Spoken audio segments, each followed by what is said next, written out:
Welcome to MJ channel. இன்னைக்கு நம்ம channel என்ன பார்க்க போறோம் அப்படின்னு சொல்லிட்டு பார்த்தீங்கன்னா, மைவி 3X மெம்பர் எம்டி சக்தியானந்தன் வெளியே வந்ததுக்கு அப்புறம் அவர் ஃபேஸ் பண்ணக்கூடிய பிரச்சனைகள்லாம் என்னென்ன இருக்கு அப்படின்னு சொல்லிட்டு தான் பார்க்க போறோம். ஸோ நம்ம மைவி 3X மெம்பர்ஸ்குள்ளேயே நிறைய பிரச்சனைகள் இருக்கு. இது எப்படி அவர் சமாளிக்க போறாரு? ஸோ அதை பத்தி தான் இந்த வீடியோல பார்க்க போறோம். நம்ம வீடியோவை ஸ்கிப் பண்ணாம ஃபுல்லா பாருங்க. நம்ம சேனல் ஃபர்ஸ்ட் ஆஃப் சப்ஸ்கிரைப் பண்ணுங்க, பக்கத்துல இருக்க பெல் ஐகானை கிளிக் பண்ணுங்க. வாங்க வீடியோ குறித்து டீட்டெயிலாக பேசலாம். ஸோ அவர் இன்னும் வெளியிலேயே வரலையே, அதுக்கு உள்ள அது என்ன அவசரம் அப்படின்னு சொல்லிட்டு நம்ம நெகட்டிவாக எதுவுமே பேச வேணாம். நம்ம பாசிட்டிவாக பேசுவோம். அவர் கண்டிப்பாக வெளியே வருவார் அப்படிங்கிறத மட்டும் நம்ம நம்புவோம். அவர் வெளியே வந்ததுக்கப்புறம் பார்த்தீங்கன்னா, அவர் ஃபேஸ் பண்ணக்கூடிய முதல் பிரச்சனையை பார்த்தீங்கன்னா, மெம்பர்ஸ்க்கு எல்லாருக்குமே பார்த்தீங்கன்னா பணம் கொடுக்கணும். அந்த பிரச்சனையை தான் அவர் ஃபேஸ் பண்ண போறாரு. அதுலேயும் முக்கியமாக பார்த்தீங்கன்னா, இந்த மெம்பர்ஸ்குள்ளேயே பார்த்தீங்கன்னா டாப் லைனர் டவுன் லைனர் 2 பேர் இருக்கிறாங்க. ஸோ அவங்களுக்கு எப்படி பார்த்தீங்கன்னா இதை கொடுக்க போறாரு, ஃபர்ஸ்ட் யாருக்கு கொடுக்க போறாருங்கிற பெரிய பிரச்சனை இது வரப்போகுது. ஸோ இப்போ சமீபத்தில் பார்த்தீங்கன்னா, ஸோ டாப் லைனர்ஸுக்கு வந்து டவுன் லைனில் இருக்கவங்க நிறையவே ரொம்ப கஷ்டம் கொடுத்துருக்காங்க. ஸோ 1,20,000 கட்டிட்டு எனக்கான பணம் இன்னும் வரல அப்படின்னு சொல்லிட்டு சொல்லிட்டு இருக்காங்க. ஸோ அவங்க மேக்ஸிமம் பார்த்தீங்கன்னா 1,20,000 கட்டிட்டு 20,000 மட்டும் அவங்களுக்கு ஏர்ன் பண்ணியிருக்கிறதா சொல்லிட்டு இருக்காங்க. ஸோ எனக்கும் கமெண்ட்ஸில் நிறைய பேர் சொல்லியிருக்கிறாங்க. ஸோ இப்போ வந்து அவர் எம்டி சக்தியானந்தன் வெளியே வந்துட்டாருன்னா முதல்ல பணத்தை யாருக்கு கொடுப்பா? ஸோ இப்போ பணமே எங்கே இருக்குது அப்படின்னு சொல்லிட்டு கேட்டிங்கன்னா, இப்போ பணமும் இல்லை தான். ஆல்ரெடி ஏதோ கொஞ்சம் பணம் தான் இருக்குது அப்படின்னு சொல்லிட்டு நமக்கு தெரிய வந்திருக்குது. ஸோ இப்போ வந்து பர்ச்சேஸ் யாரும் பண்ணலை, யாரும் ஆடு பார்க்கல அப்படிங்கிற சூழ்நிலையில் பார்த்தீங்கன்னா கம்பெனியோட நிலைமை இப்போ டவுனில் தான் இருக்குது. அதே சூழ்நிலை அவர் எப்படி வெளில வந்து பணம் கொடுப்பாரு, இருக்கிற பணத்தை கொடுத்தாலும் அது யாருக்கு கொடுப்பாரு அப்படிங்கிறது ஒரு பெரிய கேள்வியாக தான் இருக்குது. ஸோ அது மூலியமா பார்த்தீங்கன்னா, ஸோ இப்போ ரீசெண்டாக எம்ஐவி 3Xோட மெம்பரும் லாயரும் சேர்ந்து சத்யானந்தனை புலன் சிறையில் பார்த்து பேசியிருக்கிறாங்க.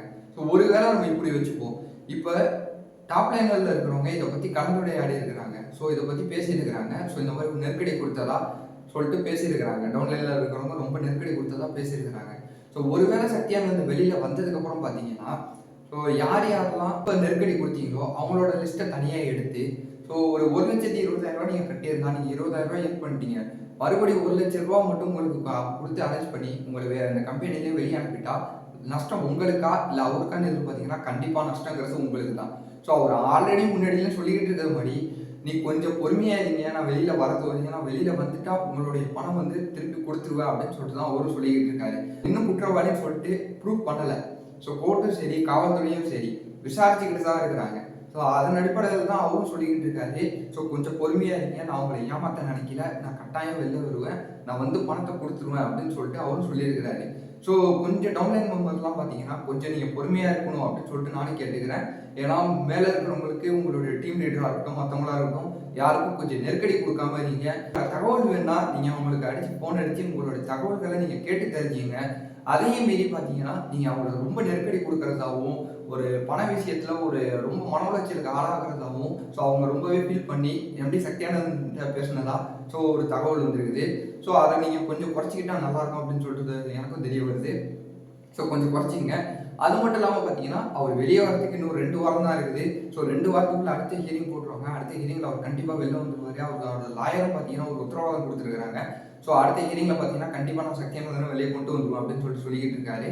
ஸோ அவர் வெளியே வந்துட்டாருன்னா முதல்ல என்னென்ன பண்ணணுமோ பிளானை சேஞ்ச் பண்ணி ஸோ எல்லாருக்கும் பணத்தை சரி சமமாக தான் பிரித்து கொடுப்பாரு. ஸோ அதை பற்றி நீங்கள் எந்த கவலையும் பண்ண வேணாம். முதல்ல அவர் வெளியே வரட்டும், நம்ம பாசிட்டிவாகவே திங்க் பண்ணுவோம். ஸோ இதே மாதிரி எல்லாருமே நம்ம மறுபடியும் சொல்கிற மாதிரி எல்லாருமே மைவி 3X மெம்பர் எல்லாருமே பார்த்தீங்கன்னா கொஞ்சம் பொறுமையாகவே இருங்க. ஸோ நமக்கு வெற்றி நிச்சயமாக கிடைக்கும் அப்படின்னு சொல்லிட்டு தான் நான் சொல்கிறேன். வீடியோவை பார்த்தீங்கன்னா உங்கள் ஃப்ரெண்ட்ஸ் அண்ட் ஃபேமிலி எல்லாருக்குமே ஷேர் பண்ணி விடுங்க. ஸோ அவங்களும் பார்த்து அவங்களும் தெரிஞ்சுக்கிட்டோம் இது ஒரு பாசிட்டிவ் நியூஸாகவே எல்லாருக்கும் இருக்கும் அப்படின்னு சொல்லிட்டு நானும் இந்த வீடியோ போட வந்திருக்கிறேன். ஸோ நம்ம சேனலை தொடர்ந்து வாட்ச் பண்ணிக்கிட்டே இருங்க. இதே மாதிரி சுவாரஸ்யமான வீடியோவை நான் உங்களுக்கு கூட போட்டுக்கிட்டே இருக்கிறேன். இந்த மாதிரி ஒரு சூப்பரான வீடியோ கிடைச்சா நான் உங்களை அடுத்து வந்து நான் சந்திக்கிறேன்.